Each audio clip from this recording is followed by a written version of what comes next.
Hidup itu hanya untuk merasakan ribuan rasa yang terjadi dalam experience. Tapi biasanya orang yang udah keseringan gagal pasti masuknya ke jalur itu. Kenapa ya? Keajaiban tuh sebetulnya kata-kata yang sangat disukai masyarakat Indonesia sih. Kenapa ya? Karena mereka pengen sesuatu yang hadir, tapi nggak perlu ngerti-ngerti amat gitu. Kenapa orang miskin tetap miskin? Karena mental miskin. Dia nunggu untuk diberi, dia lupa untuk memberi. Karena hukumnya adalah saat memberi, pasti diberi. Kalau kita ngelihat dalam society-nya, kita dinobatkan sebagai netizen paling tidak beradab se-Asia loh gitu. Kita tuh ditipu habis-habisan sama orang tua sih. Ditipu ya?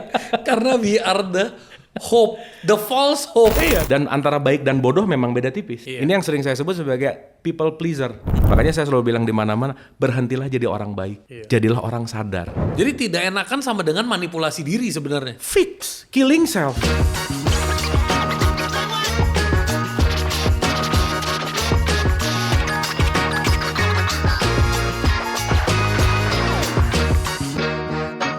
Welcome to Big Thinkers. Hari ini gue kedatangan sosok yang abis lama gue cari ketemu orang yang sealiran sama gue. Namanya Abu Marlo, praktisi kesadaran dan researcher. Asik. Karena gue biasa dikenal sebagai mindset hacker, bro. Mindset hacker. Wow. Jadi ya kita main di jargon-jargon aja ya, lebih laku ya soalnya. Clickbait. Bro, Ya. how was your life?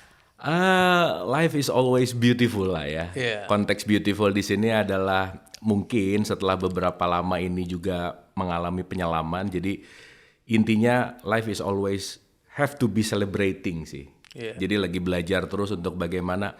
Karena gini, kalau ngomongin hidup itu lawannya adalah situasi hidup. Yeah. Yang selalu bergulat dan selalu memiliki distorsi itu kan situasi hidupnya. Yeah. Jadi life is always beautiful sih. Oke, berarti bukan gue doang yang ngomong. Buat yang kenal gue, tagline gue bro, udah gue gaungkan dari tahun 2020. Hidup itu indah, yang ribet elunya. Keren. Yang ribet elunya. Bener banget. Jadi Ya. bukan gue doang ya. Bener. Jadi orang-orang yang udah masuk ke level kesadaran nyadar. Nyadar, Gitu. bener. Keren. Bro, lu kan dulu sempat jadi magician. Yes. Dulu sempat di dunia entertainment. Iya. Dari situ lu juga melakukan. Tentunya orang di dunia entertainment nggak akan nyangkut di situ aja. Iya. Pasti ada opportunity, peluang-peluang yang datang untuk ngajakin lu bisnis. Ya. Apa satu hal yang lu belajar dari dunia entertainment yang bisa lu apply di bisnis, dan apa satu hal yang lu belajar di bisnis yang harusnya lu bisa apply di dunia entertainment? Oke. Dunia entertain itu mengajarkan saya untuk menyadari bahwa dalam kebisingan itu ada kesepian yang mendalam sih. Gitu. Dalam big crowd Iya. itu terdapat sebuah loneliness gitu. Iya.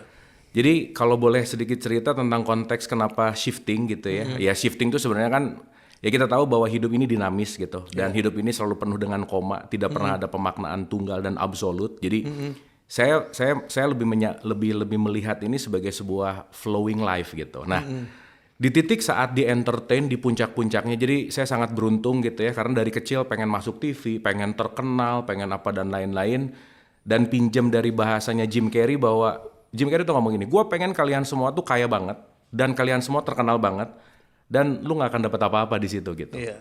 Nah, omongan Jim Carrey itu terbukti dalam hidup saya gitu. Artinya pada saat di top of the line dan seterusnya, lihat kanan kiri tuh kayak nggak punya teman, nggak punya waktu, nggak punya sosial konteks di mana hidup tuh hanya dari satu syuting ke syuting yang lain, dari satu show ke show yang lain, itu robotik banget gitu.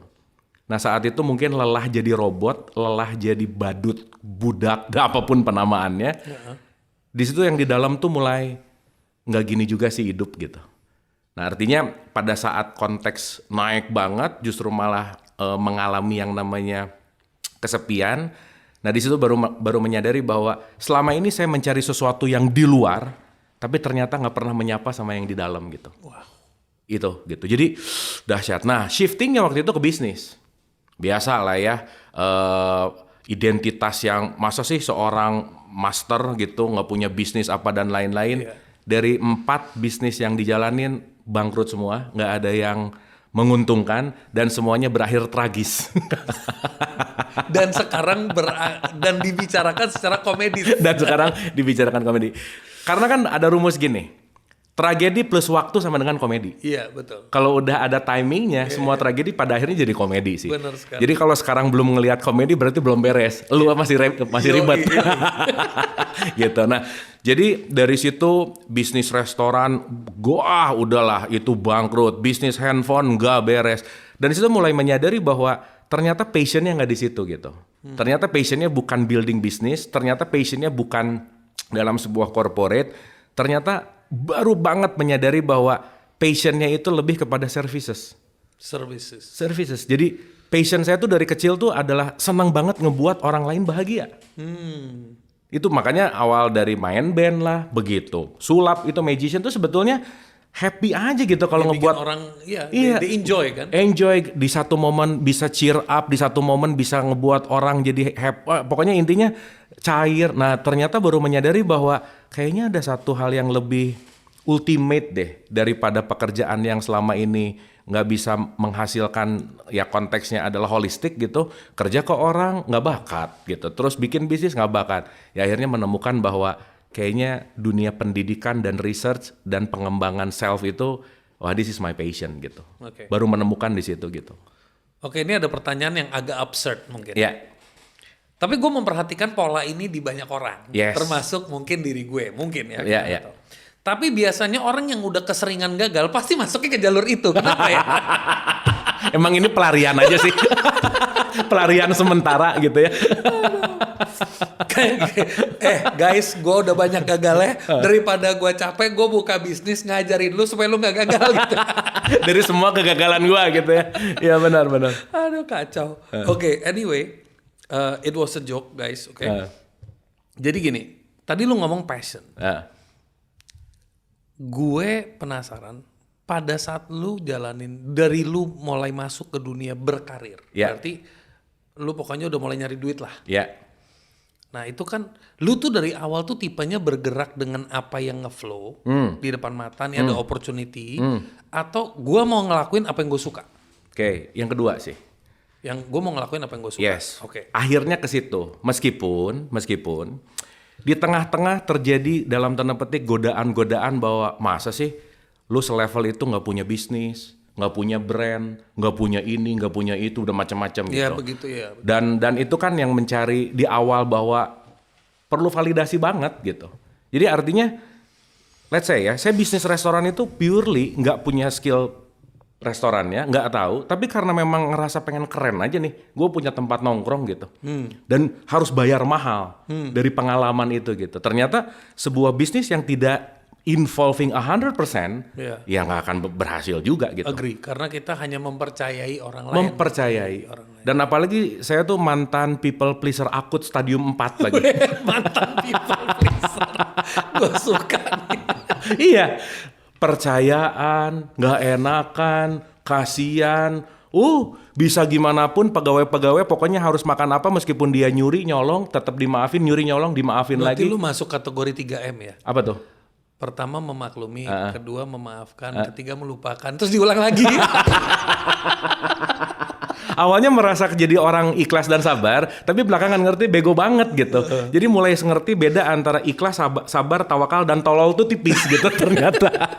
Ternyata selama ini bego banget. Nah, cuman itu adalah harga yang mahal untuk sebuah pelajaran kehidupan di mana mau ngomong S1, S2, S3, as a formal education, akademis, tapi sekolah kehidupan itu memang cost-nya tinggi sih. Cost-nya tinggi. Iya, sangat tinggi. Jadi memang kalau tadi bicara dalam konteks balik lagi ke passion, karena tabur tuai validasi saya lah yang ngebuat akhirnya mengalami ini semua gitu. Wah itu pokoknya kalau nggak punya brand, waktu itu tuh udah bleeding tuh, si restoran tuh bleeding banget. Tapi ego, gengsi, wah ditambah lagi, tambah. Yang penting kalau nggak di sini kan nanti apa kata orang? Apa kata orang? Apalagi bangkrut lagi. Udah lulusan MBA ITB, The Master, bangkrut, selesai udah. Gitu. Ya itu part dari perjalanan lah ya. Gitu. Bro, dari mana lu punya public speaking skills sekeren ini, bro? Nah itu selalu bukan meyakini sih ya. Ngerti bahwa gini, sesuatu yang akan dihadapi pasti dipersiapkan semesta saat ini. Oke. Jadi kenapa dari awal mungkin saya harus masuk ke TV dulu. Saya harus belajar ABC, broadcast, saya harus belajar semua dan ternyata memang at the end itu adalah persiapan-persiapan untuk konteks di mana kan menyampaikan sesuatu itu kan sesuatu hal yang sangat esensial ya. Iya. Sesuatu yang keren tapi disampaikan yang nggak pas dengan audiens, ya itu nothing gitu. Iya. Nah artinya kembali bahwa semua pembelajaran dari mulai public speaking, dari mulai audience management, saya terima kasih banget kepada era-era ketika saya jadi magician, semua pelajaran tentang hal-hal yang kaitannya dengan broadcast, itu membawa saya ke titik ini sekarang gitu. Wow. Karena gini, sorry ya, mungkin banyak orang pintar, mungkin banyak orang yang paham dan mendalam, tetapi untuk make it simple, simplified something, itu nggak mudah ternyata. Yes. Karena poin pentingnya adalah bukan bahasa yang keren, bukan teori yang grande, tapi orang ngerti nggak sih omongan kita gitu. Iya. Dan itu yang membuat saya terus mau belajar untuk membawa, contohnya gini, saya lagi bikin disertasi nih tentang filsafat populer. Jadi kita punya program harian yang namanya Rest Area 89 di TikTok, dan itu audiensnya tuh sangat beragam. Dan rata-rata majority, ya kita tahu bahwa orang yang lulus S1 di Indonesia kan nggak banyak lah ya, dalam artian dari segi pendidikan. Tetapi menariknya dari 3 tahun kita running, almost every day, testimoni yang kesini merasa hidupnya lebih baik dengan pembahasan-pembahasan yang simpel, tanpa sadar mereka lagi diajak menuju kepada filsafat, masuk kepada konteks tasawuf, masuk kepada hermeneutika, macam-macam. Tapi ternyata ketika dibahasakan dengan mudah, ketika audien ini bisa ngerti dan membekas, ya itu tadi bahwa semua konteks kalau ngomongin public speaking itu semuanya learning by doing dan semua dari jam terbang juga sih. Bener. Itu sih poinnya. Gue setuju. Ada yang pernah bilang sama gue kalau orang ngambil higher education itu purpose-nya cuma 2. Satu, dia harus mengequip diri dia karena dia menyadari bahwa dia seorang pembelajar. Tuh. Berarti dia mengambil education tinggi kayak you lagi mengambil doktoral adalah pengafirmasian bahwa gua adalah pembelajar sejati. Tuh. Bukan untuk mendapat doktornya, itu hanya journey-nya. Betul. Bonusnya. Betul. Certified itu cuman ya udah ini memang lu udah lewatin journey-nya. Betul. Tapi hakikatnya I am a learner. Betul. Kedua, fungsi dari a learner itu bisa mengexplain hal yang kompleks ke anak umur 9 tahun. That's it. Gitu. Bener banget. Jadi kalau satu profesor saya bilang, kalau orang belum bisa menjelaskan dengan simpel, berarti belum ngerti. Iya. Gitu. Betul. Muter terus, berarti belum paham. Gue pengen tanya satu pertanyaan mungkin yang pernah lo lewatin. Lo pernah lewatin masa di mana lo beruntung. Ya, Lo pernah melewati masa di mana lo bleeding. ya, Lo juga pernah melewati masa lo feeling empty. betul. Ya kan? Ya. Kayak I am having everything but I'm empty. Betul. Gue punya segalanya tapi kok kayak gue nggak happy. Ya. Tapi lu juga pernah melewati fase di mana gue bleeding dan lu merasakan painnya. Bahkan mungkin lu pernah di fase yang lu nggak punya banyak tapi lu mulai merasakan peace. Mungkin ada 3 varian itu. Ya. Bagaimana seorang Abu Marlo melihat hubungan antara sedekah, keberuntungan, dan bisnis? Sedekah, keberuntungan, dan bisnis. Kayak gini. Kalau kita bicara masalah sedekah, sedekah itu orang berbicara hanya ketika memberikan sesuatu. Itu dianggap sedekah. Anyway, sedekah itu dari kata sidik. Sidik itu artinya membenarkan sih sebetulnya. Jadi memberikan itu adalah action dari membenarkan untuk melepaskan sesuatu. Membenarkan untuk Melepaskan gitu. Jadi kalau aku sadar bahwa perlu letting go, so saya sedekah untuk letting go something. Nah, mungkin kalau pakai bahasa Inggrisnya disebut charity. Charity. Charity. Ingat, charity itu bukan giving money, tapi give love. Yang diberikan itu cintanya. Uang adalah alat sebagai simbol. Tapi saat aku memberikan uang, yang aku berikan bukan uangnya, tapi cintanya. Caringnya. So itulah kenapa sedekah tidak dinilai dari 1 juta atau 10 jutanya. Boleh jadi ketika ada 2 orang berjumpa dalam sedekah yang sama, dia ngasih 50.000, dia ngasih 1 juta, yang 1 juta ngomong, pelit loh. Tapi jangan lupa, yang 50.000 mungkin duitnya tinggal 100.000. Iya. Yang 1 juta mungkin duitnya miliaran. Iya. Bisa Betul, jadi iya. kan? Which is kalau secara percentage, dia ngasih 50%. gitu kan. Iya kan? Nah, artinya konteks yang namanya sedekah itu kembali kepada sikap hati sebetulnya. Sedekah adalah melatih kita untuk letting go, dan saat letting go, dalam kondisi apapun, kita akan bisa menerima keadaan yang mau sebaik-baiknya, mau seburuk-buruknya, dan itu adalah skill yang perlu dimiliki oleh seorang bisnismen. Yes.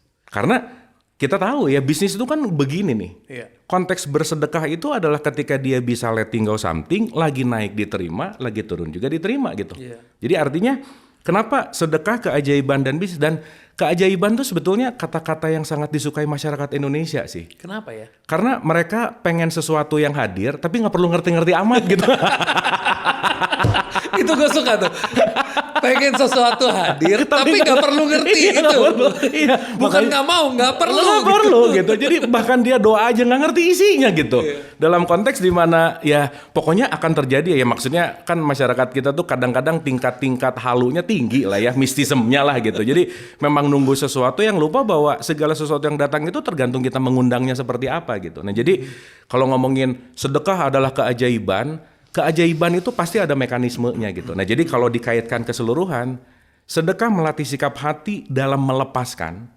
Melepaskan itu bisa menerima setiap kondisi apapun, dan sikap ketika kita bisa menerima dalam kondisi apapun itu akan jadi tough businessman sih. Oke. Karena lu barusan ngomong businessman dan ini alignment dengan kata-kata entrepreneur. Ya. Dan buku pertama lo kalau nggak salah tulisannya Entrepreneurship Hukum Langit. Yes. Ya. Kalau lu harus jelasin dalam satu paragraf pesan dari buku itu sebenarnya apa yang pengen lu teriakin ke orang? Satu, my life is my making. Titik. Hidup kita yang menentukan tuh kita. Oke. Kita nggak bisa nunggu orang nolong, nunggu keajaiban tadi. Makanya di situ nyentilnya bahwa sedekah bukan keajaiban. Jangan sampai ketika kita memberi berharap yang lebih banyak, akhirnya menghilangkan nilai sedekah menjadi transaksi gitu.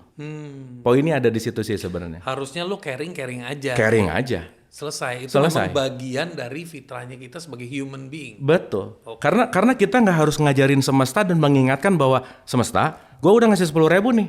Kapan lo ngebalas 100.000 ke gue gitu? Kan nggak harus gitu ya. Iya, benar. Dalam artian bahwa kenapa disebut hukum langit? Karena ada hukum absolut yang siapapun dan dimanapun kita nggak bisa tolak. Entah itu mau ngomongin hukum perputaran lah, hukum tabur tuai lah, hukum apapun karma gitu misalnya. Dan saat kita bisa align dengan semua hukum itu, kita akan lebih selaras dengan kehidupan gitu. Nah jadi si entrepreneurship hukum langit itu adalah bagaimana kita menjadi entrepreneur tapi juga selaras dengan hukum langit gitu. Artinya kalau selaras dengan hukum langit, contoh, mungkin kita tahu tentang trickle down effect gitu ya, bahwa bisnismen yang besar sekarang adalah bisnismen yang justru memberikan dampak manfaat yang besar gitu. Iya. Siapa sih yang sekarang bisnismen besar yang tidak jadi filantropi yang luar biasa gitu? Betul. Dengan Bill Gates ngeluarin 99%-nya gitu misalnya, dan dia cukup dengan dirinya dan intinya adalah bermanfaat. Dan kalau ambil dalam ranah teologis bahwa ya saya pinjam dari satu statementnya Nabi Muhammad gitu misalnya, dalam bahasa Arabnya kalimatnya khairunas anfa'uhum linas. Best of the best dari seseorang itu yang bermanfaat gitu. Jadi nilainya kepada manfaatnya, bukan masalah memperbanyak harta atau memperbanyak value dalam konteks harta gitu, tetapi intinya adalah impact-nya tuh di mana. Nah, hukum langit adalah istilahnya kalau boleh lagi pakai hashtag menjadi pengusaha yang berdampak gitu kira-kira. Gue juga pernah baca satu cerita, mungkin sempat keseliweran waktu itu, pernah baca di buku terus habis itu masuk ke Instagram gitu. Ada kayak pengusaha kaya raya yang cukup lama sustaining, dia berempat partnership. Ya. Tapi di perusahaan dia itu dibaginya 5. Karena buat dia Allah itu adalah the partner ke-5. Oke. Jadi dia orang berempat nggak pernah ngeklaim dirinya CEO. Jadi semuanya itu adalah pengelola, karena CEO-nya adalah Allah. Dan mantap. itu perusahaan melewati masa pandemi dan sebagainya, itu perusahaan nggak pernah jebol. Pokoknya jalan terus gitu. Betul. Karena mau nggak mau, suka nggak suka, bagaimana akan khawatir besok kelaparan kalau hari ini ngasih makan orang. Yeah. Hukum perputaran tuh nggak bisa diganggu gugat gitu. Artinya gini, sorry ya, kenapa orang miskin tetap miskin? Yeah. Karena mental miskin, dia nunggu untuk diberi, dia lupa untuk memberi. Oke. Karena hukumnya adalah saat memberi pasti diberi. Iya. Dan memberi itu bukan soal nilai. Bukan soal nilai, tapi sedekah soal tadi intention. membenarkan dari sikap hati gitu. Iya. Makanya saya selalu bilang gini, Kalau kita lagi ada dalam kondisi paling terpuruk, it works subjektif, dan ini kita bicara dalam hukum. Satu, tolonglah orang lain. Gak masuk akal memang, gua lagi susah, kok nolong orang lain. Tapi nanti kita ngerti bahwa saat kita melakukan menolong orang lain, kita lagi mengindahkan hukum tabur tuai dan perputaran gitu. Iya. Itu Dan sih. lakukanlah dengan kebenaran itu. Betul. Jangan barusan kalimat lu kan bisa menginsting. Oh ya kalau lagi susah, biar gue selamat gue tolong orang lain. Itu kacau. Itu transaksi. Dagang gitu. Iya. Jadi lu Bener. jangan selamatin diri lu, justru lu yakin gitu kan sama hukum itu. Betul. Di era sekarang, bro, apa arti kedewasaan menurut seorang Marlo? Era sekarang tuh maksudnya di modern kah? Iya, Digital kah? Di sekarang ini? Iya, iya. Oh, oke. Yang di mana-mana TikTok. Ya, gini. Era kedewasaan buat saya di era ini adalah saat kita seperti naik gunung, pakai mobil bak terbuka, ada di belakang, tapi matanya ditutup. Maksudnya, saat semakin naik, makin adem. Kita nggak tahu arahnya kemana, kita nggak tahu tujuannya kemana, tapi semakin naik suhunya semakin adem, semakin tenang, semakin less konflik, bahwa indikator parameter kedewasaan adalah bukan nggak ada masalah, tapi less konflik. Less konflik. Betul. Masalah bukan jadi konflik, tapi masalah sebagai, ya kita tahu masalah itu problem itu pro and balance untuk bergerak maju. Karena tanpa masalah kan nggak mungkin bergerak kita gitu. Jadi kedewasaan itu adalah bagaimana melihat segala sesuatu bukan pada konfliknya, tapi pada opportunity-nya dan pada pembelajarannya sih. Berarti kita semua sekarang korban dopamin ya? Kan ditutup, yang penting enak. Iya benar. Iya, dopamin efek yang sangat brutal ya. Bro, transformasi lo itu lebih didorong dari sebuah logika atau rasa? Logika clear. Karena gini, basically ada 2 poin bahwa aku tahu dan aku tidak tahu. That's it. Yang bahaya, saat aku tidak tahu, aku percaya. Wah, ini deep nih. Iya kan? Iya. Bahwa Karena sekarang kebanyakan orang percaya dan tidak tahu. betul. Percaya atas ketidaktahuan. Gitu. Sehingga kalau kita bicara dalam konteks masalah tahu, nggak tahu, dan percaya, nggak bisa semua filter kalau nggak masuk deep subjektif saya ya, ke logik dulu gitu. Karena how come kepercayaan itu akan ada kalau tidak dialami dalam bentuk yang namanya critical thinking. Nah jadi sempat mikir gini, nggak usah jauh-jauh lah. Indonesia mayoritas orang Islam, tapi korupsinya tinggi. Mayoritas orang Islam, tapi pengguna judol paling banyak. Itu kan secara logik nggak masuk akal gitu. Orang yang negara paling religius nomor 2 sedunia, tapi ya kalau kita ngelihat dalam society-nya, kita dinobatkan sebagai netizen paling tidak beradab se-Asia loh gitu. Nah artinya di situ ada peran logik di mana ternyata kepercayaan lah, religiusitas lah yang konteksnya dalam tidak masuk kepada knowledge, akhirnya akan menjadi sebuah label-label religiusitas dan kepercayaan, tapi tidak memupuk kepada sebuah perilaku gitu misalnya. Iya, benar. Konteksnya ada di situ. Karena saya selalu menyadari bahwa saya bisa ngerjain sesuatu kalau paham. Dan paham itu datang dari mana? Dari logiknya dulu gitu. So saat logiknya bermain, mendapatkan pemahaman, baru bisa melakukan sesuatu. Jadi transformasi awalnya memang dari logik dulu, dan dia nanti si logik ini di transformasi saya, dia nanti bersahabat sama rasa gitu. Oke. Karena kadang-kadang logik dan rasa berantem mulu. Iya. Ya itu analoginya biasanya laki sama bini ya. Laki sama bini, nggak pernah akur ya. Itu adalah pertemuan logik dan rasa ya. Iya benar, laki sama bini. Nah, tadi lu ngomongin soal kepercayaan, Ya. terus lu ngomongin soal tahu dan tidak tahu, dan lu ngomong logika. Ya, Lu juga ngomong kok bisa Indonesia yang dinobatkan bla bla bla bla. ya.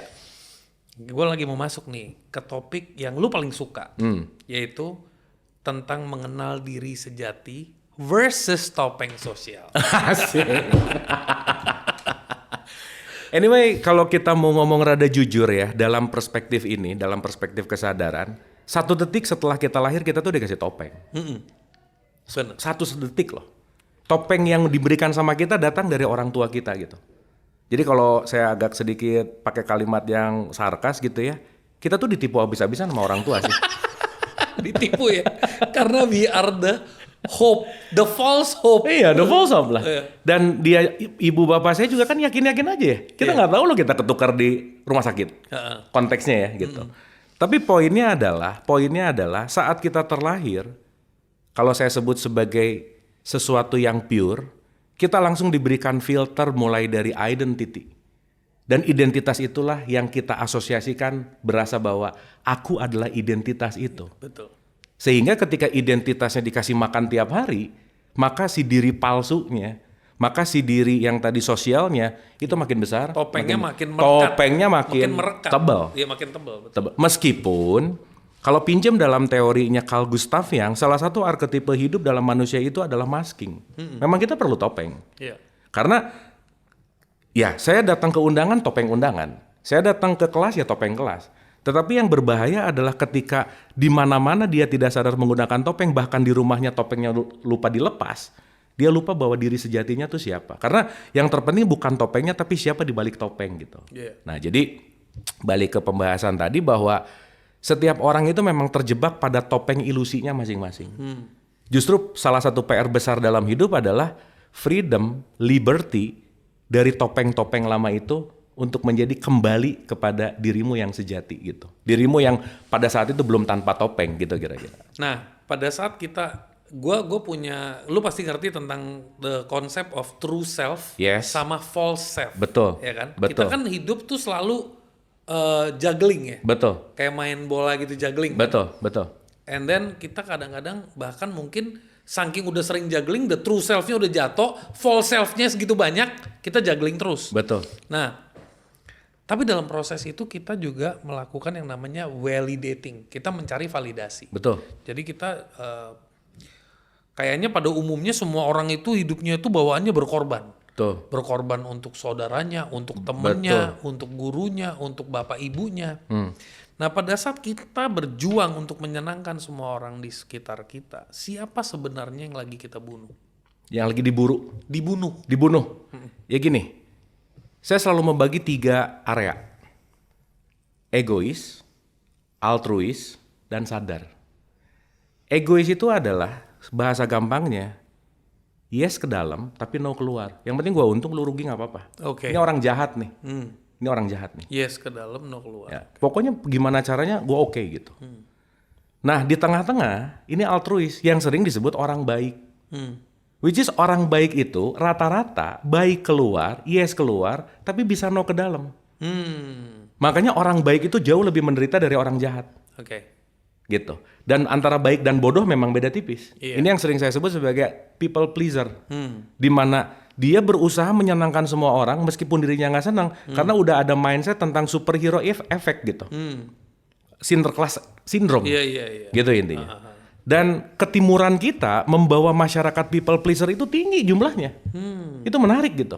Dari culture berarti? Dari culture. Wow. Sehingga ketidakenakan, sulit mengungkapkan perasaan, nggak bisa cerita apa yang benar. Itu kan salah satu indikator parameter orang yang tingkat kecerdasan emosinya rendah. Emotional dishonesty itu kan rendah banget kecerdasan emosinya. Emotional dishonesty. Iya. Iya. Ini term yang nggak banyak orang sering ngomong. Emotional dishonesty. Betul. Jadi artinya faking gitu. Dalam artian kamu mau nggak nemenin aku? Di dalamnya ngomong nggak capek. Tapi karena udah terprogram dalam juggling tadi, kan kita tahu ya, setiap juggling fake self kita itu membentuk habits. Iya. Setiap habits membentuk program, jadilah matrix, Iya. jadilah diri yang lain. Iya. Dan dia operating us Iya. at any moment gitu. Iya. Nah, yang menarik adalah saat kita menjadi orang yang nomor 2, kita membakar diri untuk menghangatkan orang lain. Wow. Itu tinggal tunggu waktu, Mas. Nunggu waktu aja. Makanya kalau di kasus-kasus misalnya pembunuhan lah atau apa, tetangganya ditanya, dia tuh orangnya baik loh, nggak nyangka. Benar-benar sering mendengar seperti itu. Betul nggak? Iya. Karena orang baik sebetulnya bukan rilis, tapi dia mengumpulkan bom waktu yang suatu saat meledak dia bisa lebih garang daripada orang yang di bawah. Iya. Makanya saya selalu bilang di mana-mana, berhentilah jadi orang baik. Iya. Jadilah orang sadar. Iya. Once no, say no. Iya. Once yes, say yes. Iya. Artinya apa? Saat kita sudah bisa menghargai diri, kita lagi melatih orang untuk dia menghargai diri kita juga gitu. Iya. Dan kita juga menghargai dia. Pasti. Iya. Karena pada dasarnya ketika orang nggak enakan itu kan ketika tidak merasa menolak, merasa lagi melepaskan pertemanan gitu. Jadi tidak enakan sama dengan manipulasi diri sebenarnya. Fix, killing self. Dan itu killing me softly lah kalau kata lagu gitu. Iya, lagu favorit gue lagi. Nah, dan di satu sisi itu tuh kayak keren. Kesannya iya. Kesannya tuh lu keren banget ya. Lu lihat dong dia begitu banyak pengorbanan. Bener. Ya kan? Setiap ada dia oke, dia siap. Setiap dibutuhkan dia ready. Dan dia mengorbankan banyak hal yang membuat dirinya jadi nggak tumbuh sih gitu. Iya benar. Banyak orang nggak melihat dari sisi itu. Kenapa bisa ngomong ini panjang lebar? Karena itu it was me gitu. You went through that. That's it. Waduh, Mas, untuk ngelepasin diri dari ya kan tadi saya bilang saya tuh people pleaser, akut, stadium 4 lagi. Iya. Waduh, itu How long did it take? Berapa lama proses dari lu menyadari itu sampai lu bener-bener gue udah gak mau jadi begini, gue mau jadi diri gue apa adanya. Karena kata-kata diri gue apa adanya aja another manipulation. wah, bener. Iya. Iya kan? Misalnya Iya. lu ketemu gue nih, lu cerita Nil gini-gini, sorry bro, gue gak bisa berubah. Gue apa adanya begini. Fix mindset bro. Itu pembenaran. Fix mindset. Fix mindset. Fix gue begini apa Begini adanya. udah nggak bisa diapa-apain. Anyway, perlu mengalami depresi 1 tahun, Iya. nggak keluar kamar dan rumah. Lu Yes. nggak keluar. Nggak keluar kamar dan rumah. Maksudnya Iya ya, basically lu benar-benar mengisolate diri lu. isolate diri dan perlu 2 tahun tambahan untuk bisa kembali memiliki social life gitu. Jadi kalau tadi ngomong berapa lama, ini kan kumpulan dari gagal bisnis, kumpulan dari pokoknya urus-urusannya mau utang lah apa dan lain. Itu waktu itu memang back on track-nya itu sekitar 3 tahun sih. So you went through a very very minus zone ya benar-benar. Wah, bro, kalau mau ngomongin minus zone, yang sampai saat ini pun gila ya, kayak nggak mungkin pada saat itu. Ya balik lagi ya, tragedi udah plus waktu, akhirnya jadi komedi juga, gila. Kayaknya kalau itu kejadian lagi, kayaknya nggak sanggup deh, misalkan gitu. Ya. Exactly the same Gila words. loh. Exactly the same words. Sama, gue juga kalau mengingat masa lalu, gue kadang pernah ngomong tuh sama tim gue juga, yang melihat gue melewati masa-masa itu. Gue sih kalau disuruh ngulang, gue gak kuat bro. Gue gak tahu gimana Serius, waktu itu gue kuat. serius. Dan satu hal itu, bro, itu ada satu rasa bahwa I love myself gitu. Ada satu hal bahwa lu keren banget deh, quote and quote. Di situ yang membuat bahwa proud, quote and quote proud di sini bukan proud yang negativity lah ya. Tapi poinnya begini, lu hebat, lu bisa melampaui itu. Proud self yang membuat semakin sini semakin banyak say thanks to self yang akhirnya ngebuat relationship sama diri itu lebih oke gitu. Itu sih. Keren sih bro, keren. I'm proud of you. Yeah. Thank you for sharing. Jika lo harus melepaskan semua label, apa yang tersisa yang lo klaim sebagai lo? Tadi aja pas ditanya sebagai apa nggak tahu mau jawab apa sih sebenarnya. Jadi tadi kayak coach lah apa itu mah basa-basi sih sebenarnya. Karena memang itu standarnya gitu. SOP ya kan, ketemu orang, halo, ya saya Sunil. Sunil kerjanya apa? Kan pasti begitu ya? Iya. Nah, so automatically kita nggak bisa keluar dari area itu. Iya, betul. Gitu. Betul. Tapi kalau mau ngomongin itu sih ya, di tahapan sekarang gitu, kayak misalnya gini, silakan perkenalkan diri. Kadang-kadang dalam hati ini orang mau tahu diri saya yang sejati atau diri saya yang palsu ya. Karena kalau mau ngaku diri yang sejati nggak pada percaya juga kan.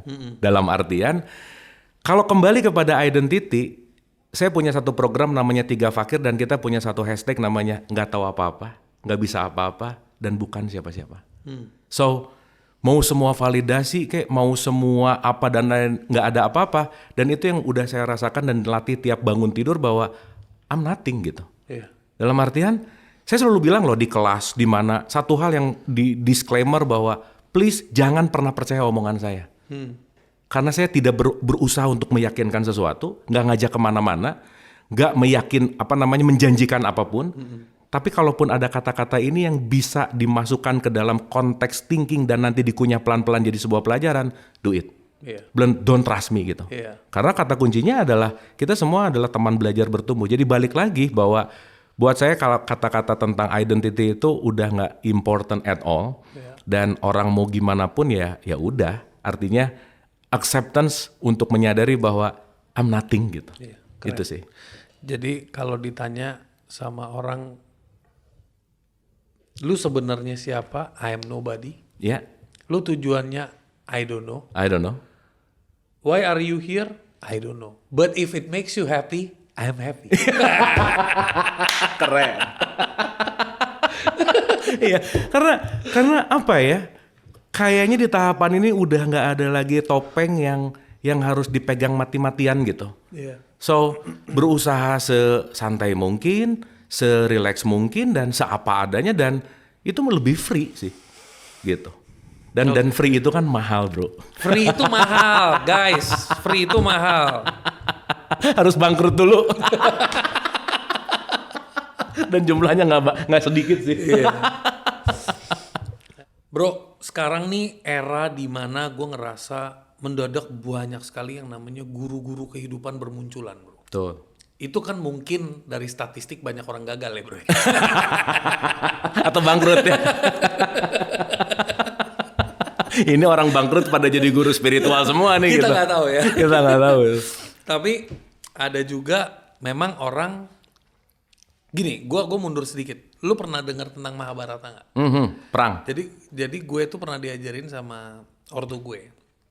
Itu kalau di Hindu itu ada zaman.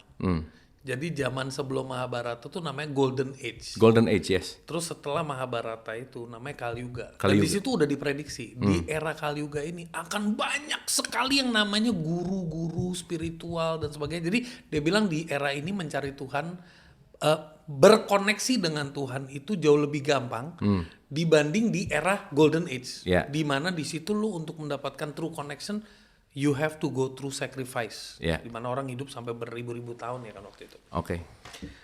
Nah, gue melihat itu dengan fenomena yang sekarang dan apalagi di dunia internet gue perhatiin sekarang itu udah begitu banyak apalagi di Bali, bro. Konten-kontennya healing, Benar. healer. Gue tuh kadang-kadang bingung, bro. Lu udah melewati pain, gue udah lewatin pain. Okay? Ya kan? Lu udah hancur, gue udah hancur. Iya, Ya kan? Lu udah bangun, lu udah keluar nih dengan versi lu. Iya. Gue keluar dengan tanda kutip gue merasa merdeka. Oke. Jadi gue bawa mindset merdeka sebagai jargonnya. Tapi the truth, the essence is gue berhasil merdeka. Oke. Oke. At least itu yang gue bisa admit. Nah, begitu banyak teknik healing, sebenarnya orang tuh ke-heal atau sebenarnya dengan jargon-jargon baru atensinya kerubah, dia merasa ketenangan sesaat, dia menganggap itu healing. Oke, ini menarik sih. Jangan kira orang yang banyak healing ke Bali kemana itu mereka healing. Mereka Bukan jalan-jalan loh ya, Iya. benar-benar ikut yang program healing. tuh. benar. Yang badannya gemeter-gemeter. Benar. Ya. Itu banyak pikiran sih sebenarnya bukan healing. Jadi kayak kerennya dia healing mulu, nggak banyak pikiran sih sebenarnya. Tapi poinnya gini, kita mundur sedikit ya. Kalau kita ngelihat dari fenomena alam, it's happening after pandemi. It's happening after pandemic. Yes. Iya. Kalau kita lihat dari fenomena alam. Betul. Ini tanda kutip nih bahasanya nih. Oke. Iya. Karena I've been research this 14 years. 14 tahun saya meresearch tentang hal ini gitu. Ada 3 poin. Religion, spirituality, consciousness. Itu dari tahun 2011 lah. Berarti lu udah suka, lu udah penasaran di bidang itu. Oh iya.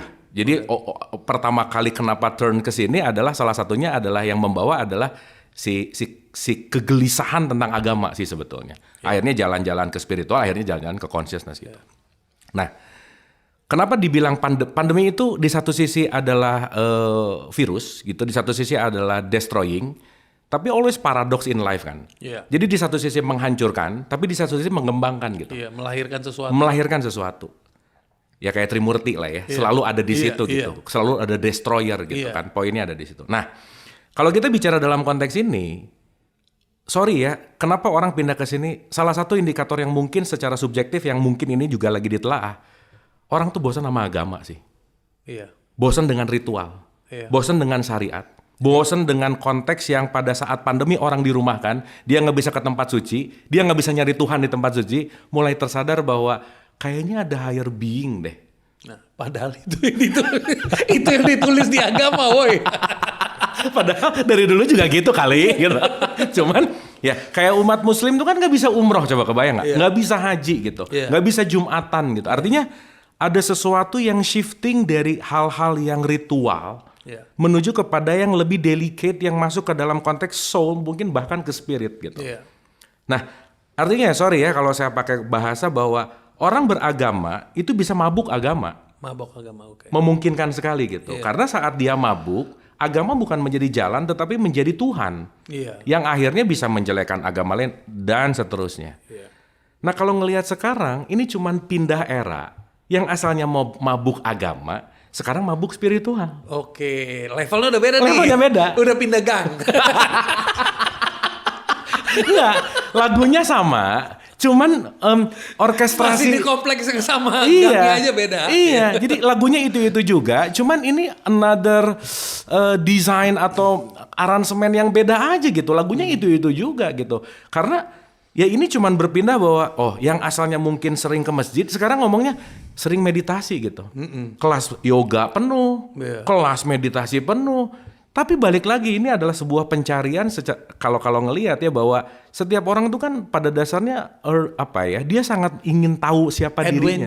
Adventure. Iya. Adventure gitu. Nah, jadi itu satu. Yang kedua, ya kita nggak bisa lepas juga bahwa ada economical base di ini itu, semua. Iya, economical base, benar. Iya. Benar. Contoh nih ya. Ini agak kita ngomong seapa adanya ya.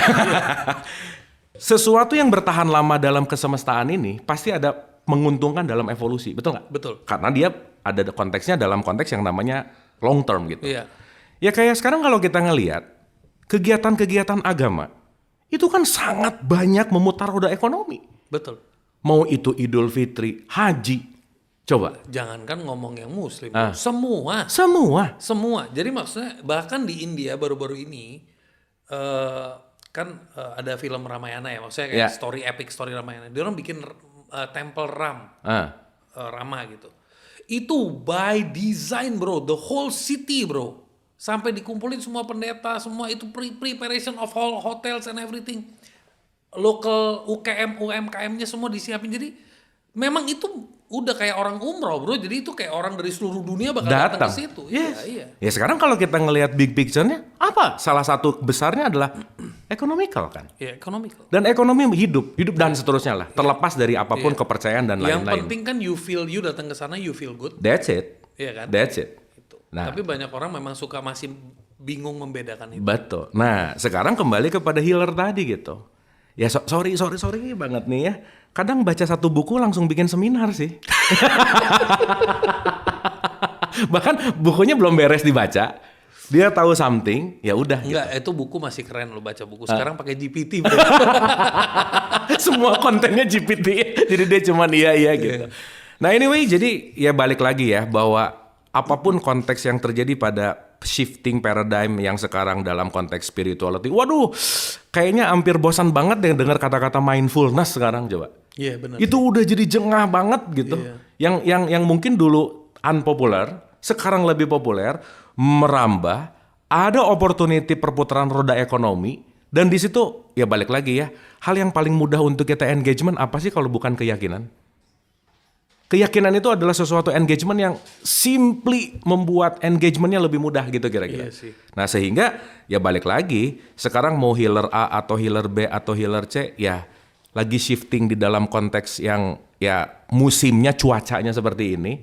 Tapi ya balik lagi bahwa kalaupun kita nggak kembali kepada basic design memperbaiki inner engineering, itu kayak plester sebentar, luka lagi, Iya. sembuh pada saat misalnya seminar atau misalnya ikut program, kelas-kelas webinar meditasi mungkin pada saat meditasi tenang, tapi begitu kembali ke real life-nya chaos juga kok gitu. Nah, dari sini konteksnya apakah ini bukan menyamaratakan ya.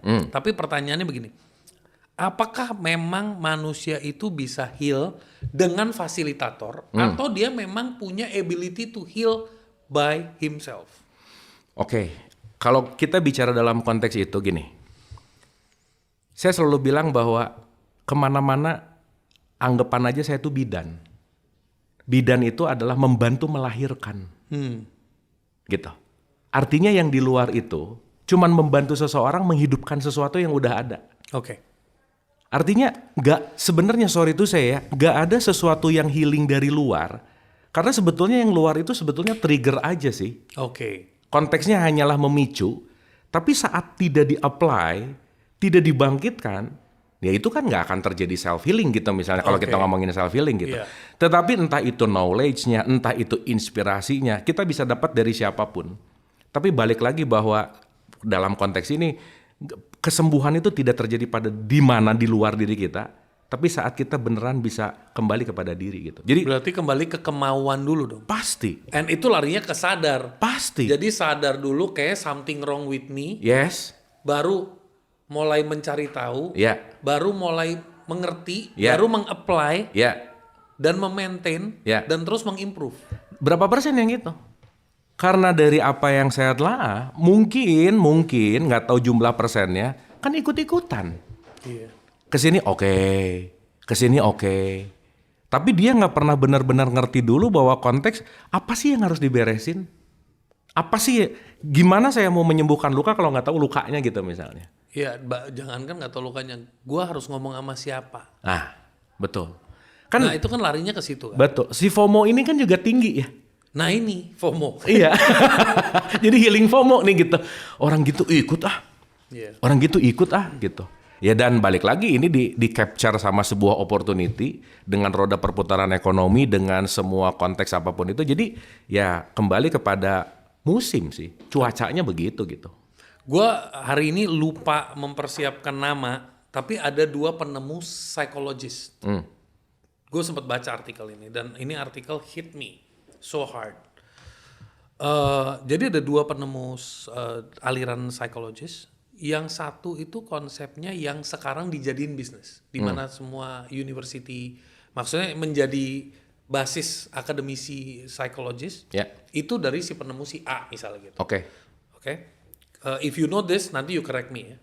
Ada si B juga menemukan, tapi si B punya konteks dan konten tidak diakademisikan karena tidak bisa jadi turunan bisnis. Betul. Artinya begitu lu jadi psikolog, lu lulus, lu punya sertifikat, lu bisa buka yang namanya Counseling. Psychology Counseling Center. Tapi yang ini dia punya ilmu langsung solve the problem. Jadi nggak diiyain. Lu sempet baca gak sih? Apa gue doang gitu? Nanti kalau enggak gue share sama lu deh. Enggak, itu mirip case-nya sama Ramdas sih. Oke. Ramdas tuh begitu juga. Oke. Dia dari akademikal, ya akademisi gitu. Dan konteksnya bahwa ketika ngelihat bahwa hanya untuk urusan bisnis, hanya untuk urusan cuan, dalam konteks di mana ya balik lagi ya, ini juga tidak memukul rata semuanya. Tapi poinnya adalah selalu ada paradoksikal di mana ya kayak dokter lah. Di satu sisi mungkin ada sesuatu bisnis yang harus ngejual obat gitu misalkan. Tapi di satu sisi ada sikap hati yang memang gue perlu ngebantu gitu. Dan di dalam semua hal saya rasa ada paradoksikal itu gitu. Poinnya di situ sih sebenarnya. Jadi emang susah ngomongin ini ya kalau Iya. di layar gitu ya. Iya, Susah. jadi Harusnya balik lagi di back screen. rada susah ngobrolnya. Tapi poinnya adalah kalau kita ngomongin tentang fenomena healer yang terjadi sekarang, at least bertumbuhnya seseorang yang benar-benar pengen tahu tentang dirinya sih. Dari conversation ini gue bisa menyimpulkan dulu orang berbondong-bondong di gang yang namanya agama. Betul. Sekarang masuk di bondong-bondong gang yang namanya spiritual. Betul. Tinggal tunggu waktu masuk ke consciousness nih. Iya, di 2 gang ini ujung-ujungnya buntu sih. Nggak, quote and quote kalau kita hanya ngelihat itu sebagai FOMO, Iya. kalau kita ngelihat itu hanya sebagai ikut-ikutan, solving problemnya bukan di gang ini kan sebetulnya. Karena balik lagi, gang atau jembatan itu hanya mau menyampaikan. Iya. Gitu. Titik sampainya bukan gang atau spirituality atau agamanya, bukan, itu jembatan aja sih sebenarnya. Jadi are you aware, where are you gitu. Nah, benar. Gitu. Benar banget. Jangankan ngomong who are you itu jauh banget. Oh, Where are you gitu. Where are you? Benar. Benar banget. Benar banget. Kita ngomongin kebahagiaan, bro. Ya. Sebenarnya kebahagiaan tuh gue merasa is it a fake thing atau real thing? Tergantung kita mau ngelihat kebahagiaannya dari level apa gitu. Karena gini, bahagia itu kan salah satu short of emotion kan sebenarnya.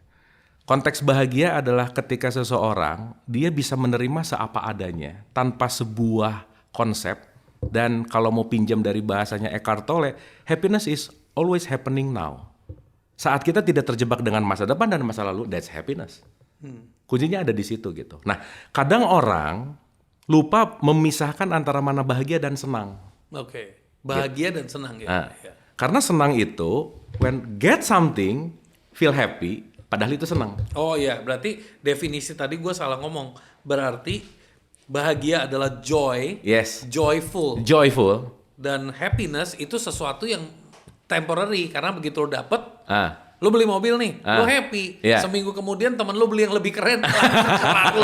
Ya, sebetulnya lebih ke senang sih ya. Iya. Ya ini kan Iya, senang. terms Iya. aja sih Ya, poinnya. jadi sifatnya berarti ada yang internal, Yes. yang eternal ya berarti. Iya, Ya. Yang iya. jalan terus. Iya, Ada yang conditional. betul. Oke. Tapi poinnya sederhananya gini aja. Happiness itu terjadi bukan saat kita mendapatkan, tapi saat kita melepaskan. That's happiness. Gua setuju. Bukan waktu dapat, tapi justru ketika letting go, that's the true happiness sih. Ya, dan banyak orang belum siap. Ya. Karena merasa bahwa begitu melepaskan, dia kehilangan.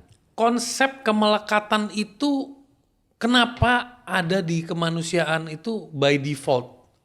Kalau kita selalu diajarin, gue mungkin agak kesannya menyerang, tapi bahasanya tuh lebih kayak gini. Gue tuh capek dengerin orang ngomongin melepaskan. What are we doing? Saat melepaskan. Bukan what are we doing. Berarti selama ini kita tuh sibuk melekatkan. Why? Iya, oke. Kenapa? Karena dari lahir kita udah diajar untuk melekat. Dilekatkan nama, dilekatkan gelar, dilekatkan keinginan, dilekatkan status, dilekatkan merek dan seterusnya gitu. Kita nggak pernah dilepas. Nggak Cuma pernah dilepas keluar main di gang aja gitu aja. Iya. Dan tanpa disadari bahwa itu semua terasosiasi menjadi diri kita yang palsu tadi kan. Contoh aja. Namaku berarti nama bukanku. Iya. Betul nggak? Iya. Saat orang ngejelekin namaku, yang dijelekin nama, kenapa akunya jadi sakit hati? Kan yang dijelekin cuma nama. Tanganku bukan aku. Iya. Pikiranku bukan aku. Heeh. Can be yours, cannot be you. Betul nggak? Iya, can be yours, cannot be you. Very good. Iya kan? Yes. Artinya, once kita berbicara dalam konteks melekat, saat aku sudah melekat dengan nama, dengan konsep, dengan gelar, dengan apa, kita nggak bisa letting go emotion di level-level frekuensi emosi rendah. Akhirnya kita bisa jadi baper, marah, benci, iri, dengki, gegara apa? Gegara namaku dijelek-jelekin. So kita akan terjebak gitu dalam level-level yang rendah itu gitu. Nah artinya memang kita terlahir melekat dan PR besar dalam hidup itu adalah melepaskan yang terasosiasi yang kita anggap itu adalah diri kita sih. So basically kalau kasarnya tuh berarti kita cuma dilahirkan untuk mengeksperimen hidup ini dan akhirnya melepaskan. That's the journey. That's it. Hidup itu hanya untuk merasakan ribuan rasa yang terjadi dalam experience. Dan itulah serunya hidup. Itulah serunya hidup. Makanya the art disebutnya juga. Iya, the art of living. Yes, gitu. Iya. Dan jangan pernah pengen ngeberesin masalah sih gitu. Yeah. Ngomong-ngomong soal kebahagiaan, gue sempat melakukan satu cara menyampaikan ke keluarga gue adalah gue ngomong ke istri gue, ke ibu gue, ke anak-anak gue bahwa Daddy itu nggak bertanggung jawab atas kebahagiaan kalian. That's it. Daddy bertanggung jawab untuk menafkahi. Ya. Itu pun kalau dikasih sama Tuhan. Jadi gue tugasnya keren deh. Gue tugasnya jalanin. Kalau dikasih, gue kasih gitu kan. Iya. Alasan terakhirnya bagus sih. Karena gue adalah kolektornya. Karena rezekinya istri beda, rezekinya ibu beda, rezekinya anak beda. Kalau yang kerja cuman gue berarti kan gue adalah single kolektor. Betul. Jadi kalau gue terima rezeki, gue nggak pernah menganggap itu sepenuhnya punya gue. Jadi gue nggak bisa ego nih. Daddy yang bikin duit. No. Bisa jadi karena itu rezekinya bini. Keren bisa jadi banget. rezekinya anak. Melalui gue. Karena pintunya cuman gue. Bener, keren kan kalau banget. kerja gue berarti pintunya cuman gue dong. Bener banget. Ya Wah kan? itu keren sih. Terus kedua gue bilang sama keluarga gue, tapi Daddy punya tugas, punya tanggung jawab. Mendidik kalian how to be happy. Jadi to teach you how to be happy itu my tanggung jawab. Yeah. But to make you happy is not my tanggung jawab. Okay. Nice. Jadi begitu anak lu misalnya minta sesuatu, saya cuma tanya, will that make you happy? Iya. Is that useful? No, ya percuma Benar, keren. gitu. Keren. Dan ada satu rumus pakai hashtag yang sering saya sampaikan bahwa jangan menyimpan remote control bahagia kita di orang lain. Iya. Karena once si remote control ini disimpan di orang lain, kita jadi budak kan. Iya, dia tinggal pencet-pencet aja. Selesai. Iya. Ketika dia pengen mencet bete, bete. Ketika dia pengen mencet marah, ya marah gitu. Artinya taking back the power yang kita ngerti bahwa semuanya tuh esensialnya kan ada di dalam gitu. Artinya kalau ngomongin kebahagiaan, bahagia bukan masalah apa yang sekali lagi ya, bahagia bukan masalah apa yang kita miliki, tapi bagaimana kita melepaskan sesuatu yang membuat kebahagiaan itu tidak hadir gitu. Coba gue bikin skenario dikit ya. Nah, Mas Abu barusan ngomong enak banget remote. Saya itu salah satu korban, Mas. Saya itu gampang dibikin marah sama keluarga saya, dibikin bete sama teman saya. Itu gimana cara menarik remote itu, Mas? Oke, cara menariknya adalah mengerti mekanisme diri. Ngerti bahwa segala bentuk yang terjadi di luar itu dirasakan di dalam. Oke. Bahkan ketika kita melihat orang yang menyebalkan, orang itu tidak menyebalkan. Aku memaknai dia menyebalkan. Aku memaknai dia menyebalkan. Keren. Berarti library maknanya kurang. Itu kurang jauh mainnya. Artinya Benar, kita sealiran. Pas tadi gue ngecek nih sealiran. aliran PLN kali ya.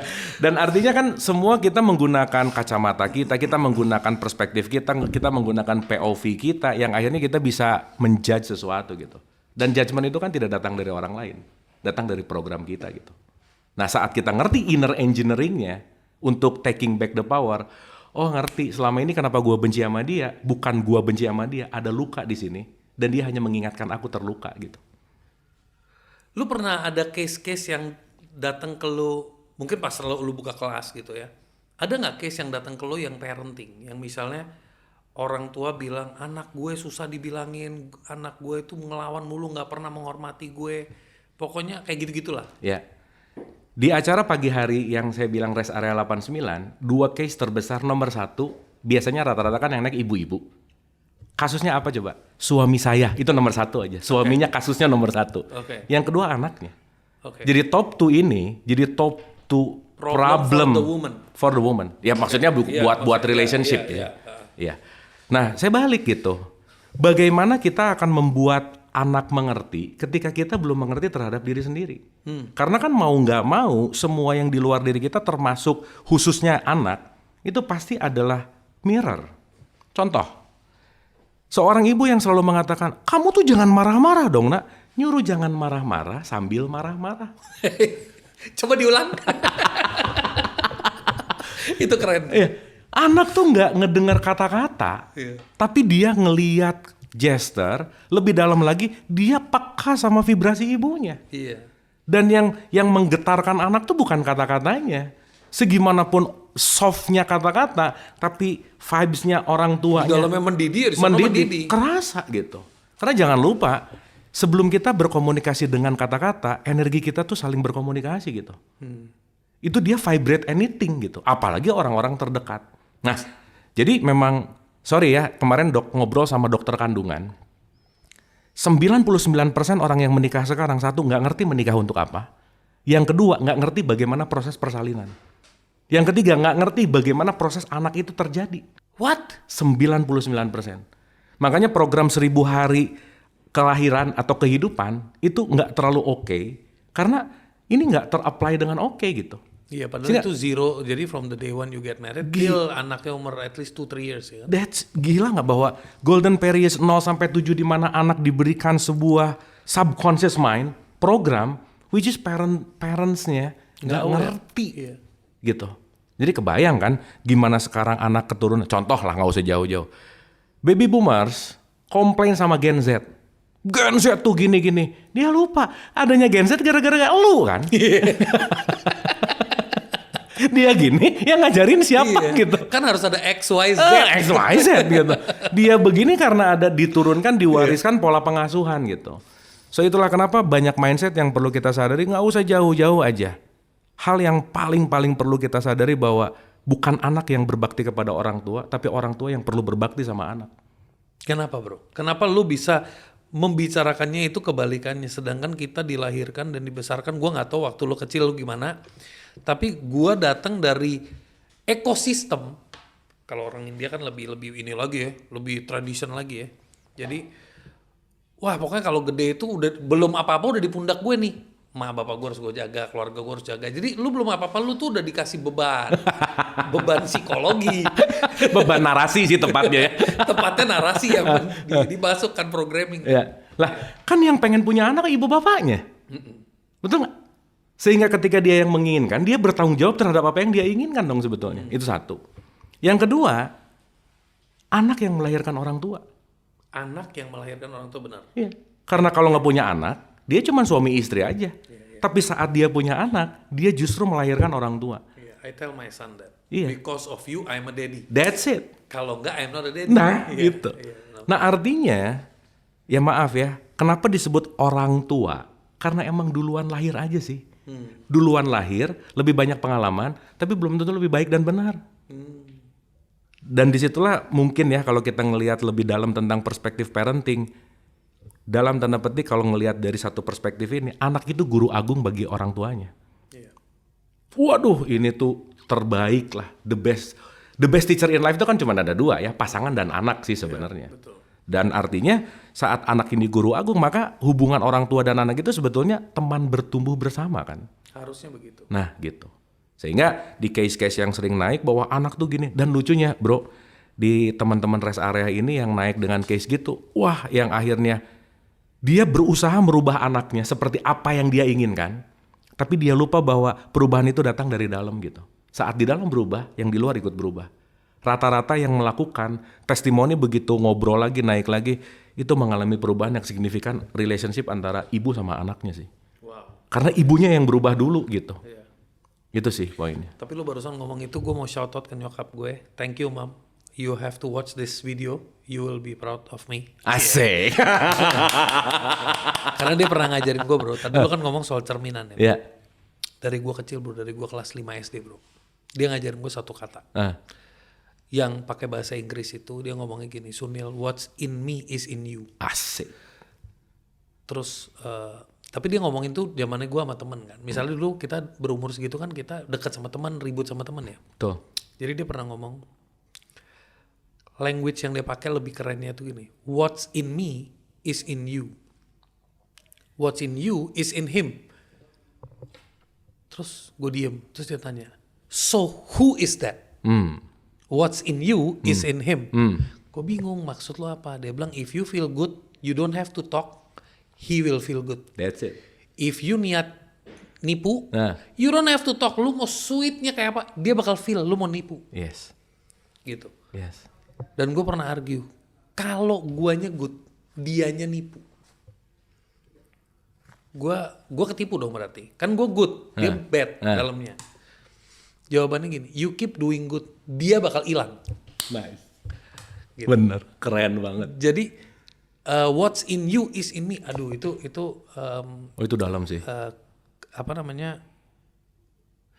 It's something I will never forget because one thing my mom lakukan ke gue adalah dia tidak pernah mengajarkan sedikit pun tentang Tuhan atau agama ke gue. Tapi dia melakukan melalui storytelling. Yes.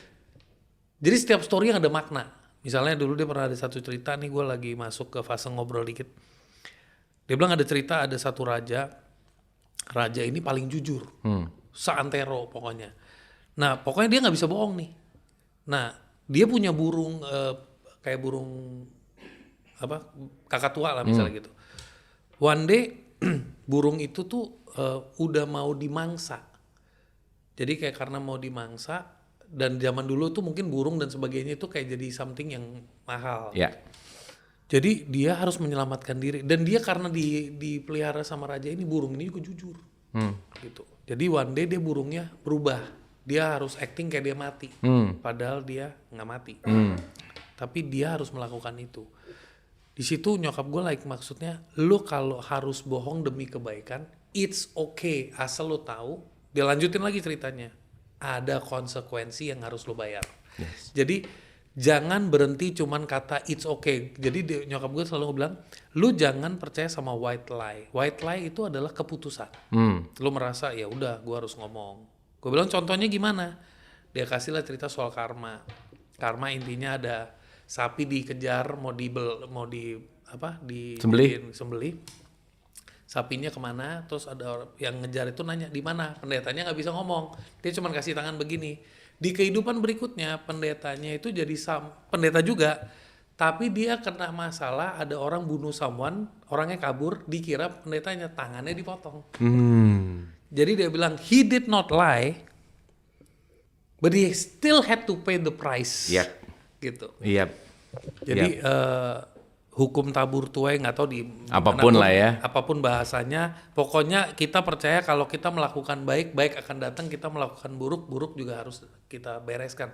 Karena lu bilang konsep di dunia ini adalah balance and check. Balance. Yes. Itu law-nya yang nggak bisa dirubah. Nggak bisa dirubah. Makanya lu bilang kalau kita melakukan kebaikan, udahlah, lu pokoknya lakukan dengan hati yang benar, it will come back. Betul. You don't have to worry. Betul. Because itu udah kekal, udah absolut. Udah absolut. Dan jadi reflect bahwa ya your mother, she's not talk about God, she's reflecting God. Yes. Keren Itu tuh. keren banget. Artinya bukan nyuruh A, nyuruh B, tapi memang menjadikan untuk mencontohkan kan. Dan mencontoh ini powerful weapon banget sih. Iya. Karena kan action tuh sangat more loud than speaking ya. Dalam konteks, saya selalu bilang gini, bro, di banyak kesempatan gitu, saya nggak akan pernah menceramahi, menasihati, mentausiahi, karena sampai hari ini nggak ada yang terbukti bahwa orang berubah karena sering dengar ceramah gitu. Iya. Nggak ada. Iya. Gitu. Jadi Berubah, bukan nggak berubah. Cuman ke arah mana? karena perubahan datang dari kesadaran dan latihan gitu. Betul. Itu poinnya ada di situ sih. Bro, pesan satu kalimat untuk anak muda Indonesia yang sedang mencari jati diri. Satu kalimat ya. Boleh satu kalimat, boleh satu paragraf, boleh satu halaman, bro. Oke, untuk mencari jati diri, poin pentingnya adalah pertama, hal yang paling sederhana adalah ketahuilah passionmu. Carilah passionmu, carilah apa yang kamu sukai, jujurlah terhadap perasaanmu, dan jangan pernah lelah untuk belajar mencari tahu, karena sebanyak-banyak yang kita tahu, lebih banyak yang kita nggak tahu. Itu sih poinnya. Wes, Abu Marlo in the house. Semoga episode ini membuka, menerangkan, menyadarkan. Dan aku lupa mau ngomongin, tapi nanti ada contact information buku terbarunya. Asik. Mind blowing. Asik. Ada di description. Asik. Thank you, bro. Thank you. So much. Thank you. Wah, honor banget nih. Thank you.